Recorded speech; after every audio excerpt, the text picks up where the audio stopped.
from West Virginia Public Broadcasting. Support for the Legislature Today is provided by the following. West Virginia University, online at wvu.edu. AARP West Virginia, your ally for real possibilities in the Mountain State. Online at aarp.org/WV. The West Virginia Higher Education Policy Commission, working to double the degrees produced annually in our state by 2025 through increased opportunities for West Virginians to earn the credentials today's economy demands. The High Technology Foundation, building a stronger West Virginia. Online at wvhtf.org. At the legislature today, a bill to allow anyone to carry a concealed weapon in West Virginia without a permit now makes its way to the governor's desk. But a Tomblin proposal to cut funding to public schools is no longer making its way through the legislative process. Members of the House clash once again over funding for the state public employee health insurance program, and we discuss the possibility for increased dollars to fund infrastructure coming up on the legislature today.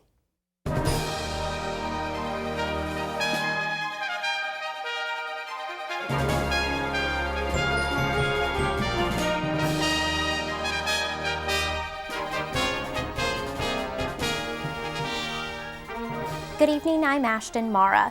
A bill to remove the permitting and safety training requirements to carry a concealed weapon in West Virginia now heads to Governor Tomblin's desk after votes in the House and Senate today. The bill largely remains the same as approved by the Senate earlier this week, but as Rob Engle reports, delegates made a minor change this morning.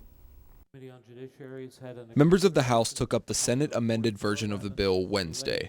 House Bill 4145 removes the permitting and safety training requirements to carry concealed for people over the age of 21, but leaves those provisions in place as an option for anyone who may want to get a license to carry in another state. The bill also creates a provisional license for 18 to 21-year-olds.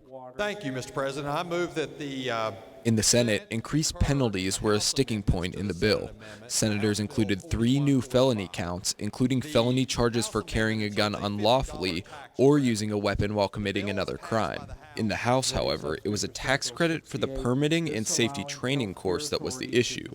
Senators removed the original $100 tax credit included by the body, but Wednesday, House Majority Leader Darrell Coles moved to amend the Senate version.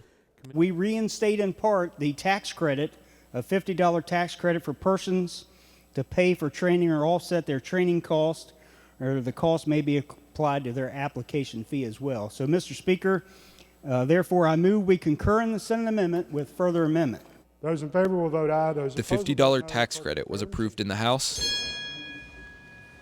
and in the Senate. More than a majority of those present having voted in the affirmative. Senators ultimately voted to approve the amended bill, and now it heads to Governor Tomblin for a signature. But Tuesday, Tomblin said law enforcement officials were still concerned with a threat to public safety, and he was unsure whether he'd sign the legislation. He vetoed a similar bill during the 2015 session, citing the same concerns, but it only takes a simple majority to override a veto. For the Legislature Today, I'm Rob Engle at the Capitol. Governor Tomblin has 5 days, not including Sunday, to consider the legislation, leaving members of the legislature more than a week in this session to override a veto. Senators on both sides of the aisle took a stand this morning opposing a piece of legislation presented to lawmakers on behalf of Governor Tomblin. The bill would have cut funding to the state's public school system by nearly $15 million. But with layoffs across the state due to budget issues and declining enrollment, members of the Senate say now is not the time to cut county funding. Senate Bill 452 would have recalculated the state's school aid funding formula, cutting dollars given to the state's public school system for the second time in a year. Tomblin announced a 1% reduction in funding in October. Members of the Senate Education Committee approved the bill Tuesday evening, but without recommending its passage by the full chamber. The bill was set to go to the Senate's Finance Committee for further discussion, but Senator John Unger moved Wednesday morning that the committee report be rejected, essentially killing the proposal. This Education Committee coming out with no recommendation at all, to me, I think tells the story. And here's my concern, Mr. President. This balances the budget off the backs of our children. And the thing of it is, it cuts all of our county boards of education, some more than others. And our school system's already struggling in a lot of ways. And they're trying to keep up. I mean, the senator from Morgan, we worked on the special needs children, where they're being underfunded in those areas. And any other additional cuts like that only goes right into the bone. Unger says he's also concerned with another provision in the bill. It would extend the amount of time a school bus can remain on the road before being replaced from the current 12 years to 15 years, saving the state about $4 million in 2017. Unger says that brings up safety concerns as well, but the West Virginia Department of Education says the change would bring the state in line with the national average of replacement cycles. A 2012 audit of the West Virginia Department of Education showed West Virginia ranked in the top 20 of states for the amount of dollars spent on each individual student per year, coming in at around $11,000 per student. But counties across the state have started cutting positions this year to deal with declining revenues.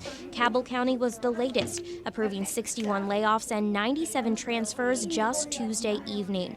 Democratic Senator Bob Plymel represents the county. He voted against the bill in the Education Committee. I know that we have some pretty tough times as it relates to the budget, but we're honestly trying to work in good faith to make sure that we get a budget that's passed that is good for the citizens of West Virginia. This bill, he says, is not good for those citizens. Republican Senator Charles Trump made the motion in committee to move the bill without a recommendation for passage, but he says he, too, opposed the measure. While I would never presume to speak for any other member of this body, I don't think there was a member of the committee, a single one, who thought that we should pass this bill. Senate Finance Chair Mike Hall also sits on the Education Committee. He explained the committee's intent. I understand there's been a newspaper article now in the northern part of the state claiming that whoever voted to do that was voting against their county, and that's absolutely not true. All they did was vote to send that bill to me, hoping that I would be responsible enough to not hurt. My Putnam County was huge in this bill, so I saw that. You know, and I've been here a long time, and I would assume I might be trusted to at least maybe find one or two parts of this bill that we might be able to use. But no, I'm going to support the motions of the gentleman. But I want you to understand what they're doing. This was the governor's request, and his party is fighting him. We're trying to help. We're trying to balance this budget. So we brought several things to this floor the governor proposed. And you know, so that's all, but I would say that, you know, to the public, that vote yesterday was not against your county. Whoever's listening, that vote was just simply to let me have the opportunity, or the Finance Committee, to at least look and see if there was some other revenue that we could safely garner. Remember, though, this is the only way you can touch the public ed line, which is $1.9 billion, is to do something like this. Everybody else's budget has been cut by the governor in his budget cutting the base. Higher ed's been cut, public safety's been cut, DHHR's been cut. They've all been cut. You didn't vote on those. The chamber voted 33-0 to reject the committee report, killing the governor's bill. The vote leaves a nearly $15 million hole in the state's 2017 budget that lawmakers will now need to find a way to fill. That figure is in addition to the $466 million shortfall Governor Tomblin's staff is already projecting for the fiscal year. That projected shortfall is not just a concern for the Senate, of course. Members of the House will also have to agree to a plan that closes the budget gap. Today, the Chamber's floor session largely focused on what that plan may look like for both the 2016 and 2017 fiscal years. Liz McCormick reports. Governor Tomblin's budget officials say the state will end the fiscal year in June with a nearly $400 million budget gap. Today, members of the House voted on 3 bills to help agencies like the Department of Health and Human Resources and the Public Defender's Service fund their programs through the end of the budget year. Delegate Eric Nelson of Kanawha County is the House Finance Chair. These are some extra expenditures that have occurred in the fiscal year 16 that we need to fund right now. And we are pretty much come up to our the final outstanding items, and so from here forward we're looking to, if you will, narrow our remaining $25 million that we still have to fund for this year. Lawmakers passed all 3 supplemental appropriations 98-0. On Tuesday, the Senate passed a bill that would increase the state's cigarette tax by $1. It also includes increases in tax rates for other tobacco products, including snuff and vaporized nicotine. The bill would put the tax increase in place in April, also helping to close that budget gap. The tobacco tax bill will soon land on delegates' desks, but many senators doubt it will be successful in that chamber. Nelson says that's not the case. I expect to have that up and debating on this very soon. It's too early to say what that is. Obviously, their bill is at $1, which increased it from the governor's 45 cents. The projected revenue exceeds $100 million. And we'll just have to have the appropriate debate on that. The tobacco tax will start in Nelson's Finance Committee. This year, the budget has caused more than a few debates on the House floor. Members of the Democratic Party have specifically criticized the majority for ignoring the need for additional funding for the public employees' health insurance program. Today, House Speaker Tim Armstead asked the members to understand that leadership is working to fix PEIA and that the funding for the program is contained within the 2017 budget bill, just as it always has been. Let's quit the game playing. Let's quit trying to take every bill that comes through here, whether it actually would or not fund anything, and try to throw some amendment on and try to say there's no plan. This is a plan that needs to be developed as part of our overall budget, because this budget is what will fund PEIA and make sure that our citizens do not have draconian cuts that none of us, Republican or Democrat, want to see occur. Minority Leader Tim Miley questioned Armstead's remarks and brought up the tobacco tax bill passed in the Senate on Tuesday. We got a bill from the Senate that I think goes a long way, if not completely fixes the PEIA problem, but also, most importantly in my opinion, has a positive impact on the health of West Virginians. 25 senators in a bipartisan vote supported that. Senate President didn't. How committed is he to fixing PEIA? I hope the leadership of this House stands up, despite what the leadership of the Senate may have done, and says we are committed, and we're going to make those tough decisions, because we have to make them too. The tobacco tax bill would have to be approved by the House by the final night of the session to bring in the dollars to aid the 2016 budget and budgets into the future. The 2017 budget will be finalized during a special budget session called by Governor Tomblin following the conclusion of the regular session. For the Legislature Today, I'm Liz McCormick in the House. Liz McCormick also reports on a bill that would ban elective dismemberment abortions in the state. The bill was on the agenda in the House Judiciary Committee this morning. Senate Bill 10, as approved in the Senate last week, would ban what are commonly referred to as dismemberment abortions, or dilation and evacuation abortions, D&E. The ban would not apply in cases of medical emergencies. D&E abortions could also be performed by the physician if the fetus is already dead. The bill was the subject of a public hearing Monday and passed through the House Health Committee last night before being taken up by the Judiciary Committee. Supporters of the bill say it's a common sense law, protecting an unborn fetus from being ripped apart when it's still alive, while those who oppose it say it disrupts the doctor-patient relationship and could put a mother's life at risk. Physicians have testified before lawmakers that the method is the safest option, but Delegate Joe Ellington, the House Health Committee chair and a practicing OBGYN, says there are other procedures that can ensure the death of the fetus before D&E takes place, like injections to stop the heart. Under this bill, those procedures would still be allowed. Delegate Barbara Evans-Fleshauer is a Democrat from Monongalia County. She spoke against the bill. This is an emotional topic, and I understand that we have differing views. But there's one thing we all took an oath to uphold, and that is the Constitution. And I don't think we have the right to pick and choose which parts of the Constitution we're going to obey. After 2 hours of discussion, the House Judiciary Committee passed Senate Bill 10. It now goes to the House floor for consideration. For the Legislature Today, I'm Liz McCormick in the House. With all of the budgetary concerns to fund basic programs and services, there's one funding issue that's getting lost in the mix. Lawmakers have yet to dedicate much time to discussing how to increase funding for the state's ailing roads and bridges. There are over 7,000 bridges in West Virginia, and the Division of Highways employs dozens of inspectors who closely monitor the condition of each. But what do those inspectors see when they go out into our communities? Beth Voorhees went on an inspection last fall to find out. I-64 westbound just outside of St. Albans. Every bridge in West Virginia has a story to tell, and it's up to bridge inspectors to find out what that story is.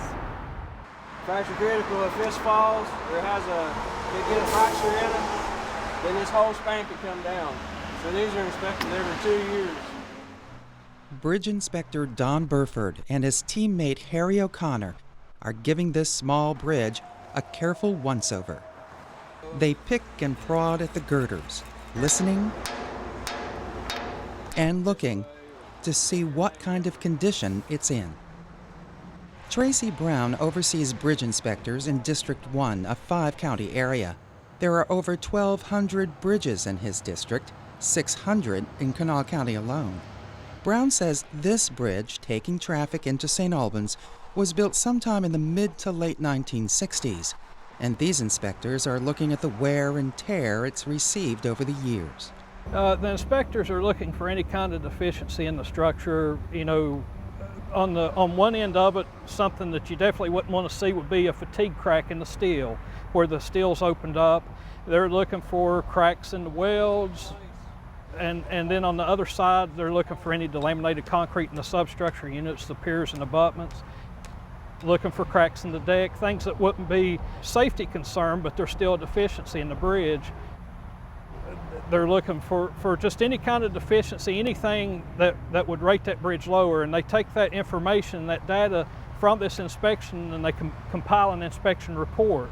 They have to write a report when they get back to the office, and then assign a condition code rating that the federal government outlines, exactly defines what those are. And it will get an overall rating, and that will determine if it's structurally deficient or functionally obsolete and things like that. We treat each bridge we've got like our family's crossing, because somebody's family is crossing that bridge. And we take the safety of the public very, very seriously. That's what it's all about for us. That's why we exist. And we have found things, and if there is any question whatsoever, we close a bridge or we post a bridge. All our bridges are safe. If they're not safe, we make them safe by posting or closing or replacing and things like that. On December 15th, 1967, the Silver Bridge crossing the Ohio River at Point Pleasant collapsed as the bridge was full of vehicles at rush hour, killing 46 people. This accident is why bridges are now inspected on a regular basis. The I-bar chain suspension bridge was built in 1928. It was a defect in a single I-bar that brought the bridge down. The tragedy led to the Federal Bridge Inspection Program to take a scheduled view of the nation's bridges. The state pays for the inspections, but the federal government reimburses 80% of the cost. For all of the talk about this nation's crumbling infrastructure, Jimmy Reston, the chief engineer with the West Virginia Department of Transportation, stands behind the condition of all of the state's bridges and the workers who maintain them. West Virginia's bridges are in excellent shape. We monitor them as best we can. The statistics are what they are. The terms structurally deficient, functionally obsolete, a little bit misleading. That's a formula term. Functionally obsolete usually means that it's under width a little bit for the roadway. Structurally deficient would mean maybe it's posted for a certain weight limit. But those bridges are inspected annually. They're monitored, they're evaluated, the posting is kept up to date.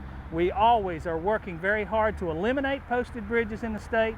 It seems like we'll gain a little bit and then we'll lose a little bit. So it's just that way. As for this 2-lane bridge crossing Interstate 64 in St. Albans, it looks a little rusty and weathered and could use a new coat of paint, but it's going to be replaced. This section of Interstate is going to be expanded to 3 lanes soon. A new bridge will be built to cross it using upgraded construction materials and design. For West Virginia Public Broadcasting, I'm Beth Voorhees.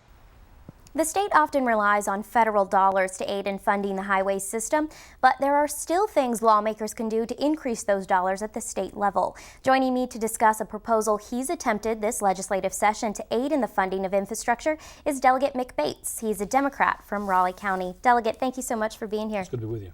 We should say that we invited Senator Ed Gaunch from Kanawha County to join us tonight, but the Senate went back in for an evening floor session, so he was not able to be here. But let's talk about a bill that you attempted to get through the session this year, House Bill 4570.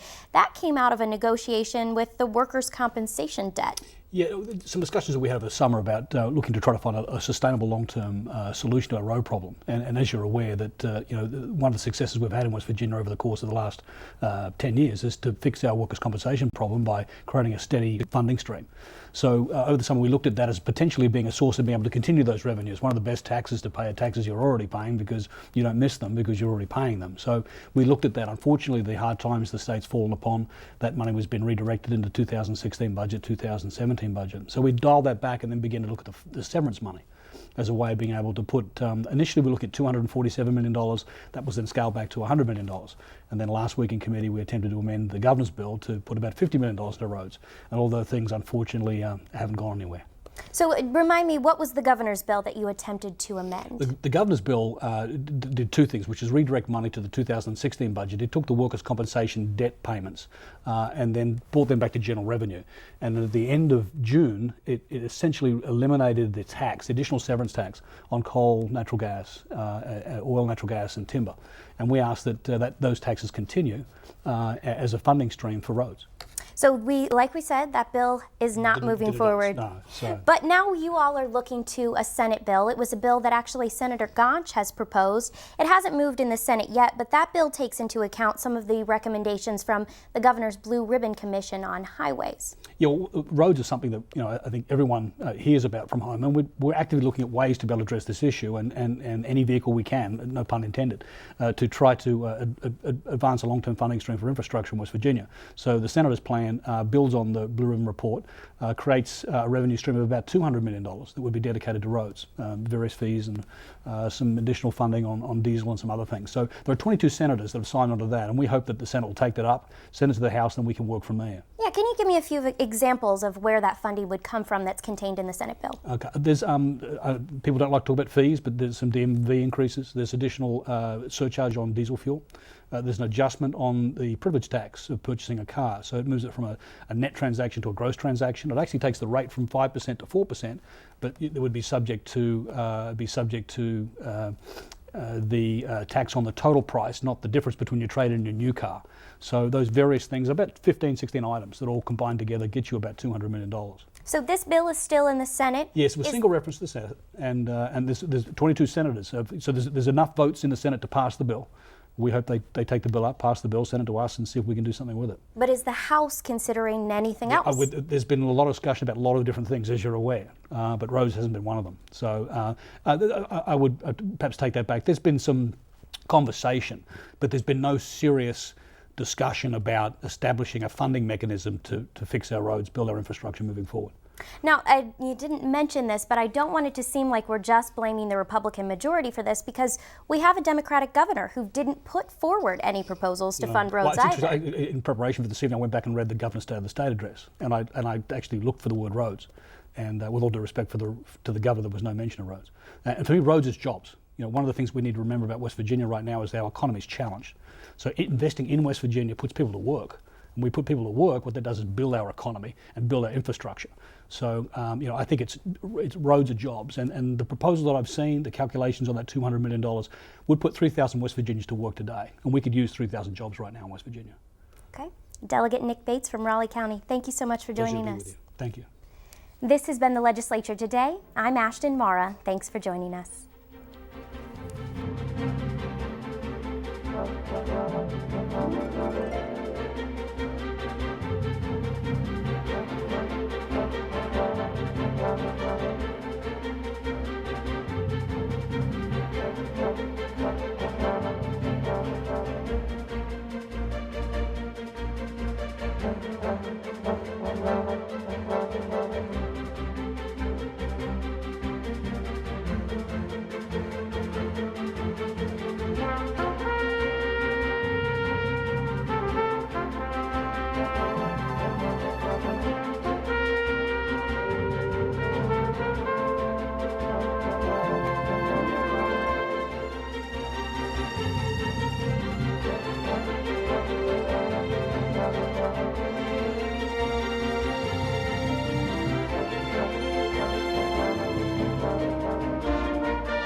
Support for the Legislature Today is provided by the following.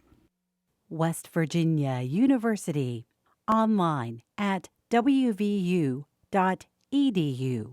AARP West Virginia, your ally for real possibilities in the Mountain State. Online at aarp.org/WV. The West Virginia Higher Education Policy Commission, working to double the degrees produced annually in our state by 2025 through increased opportunities for West Virginians to earn the credentials today's economy demands.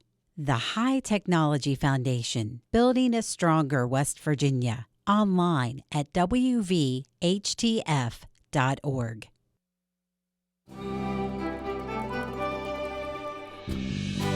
From West Virginia Public Broadcasting,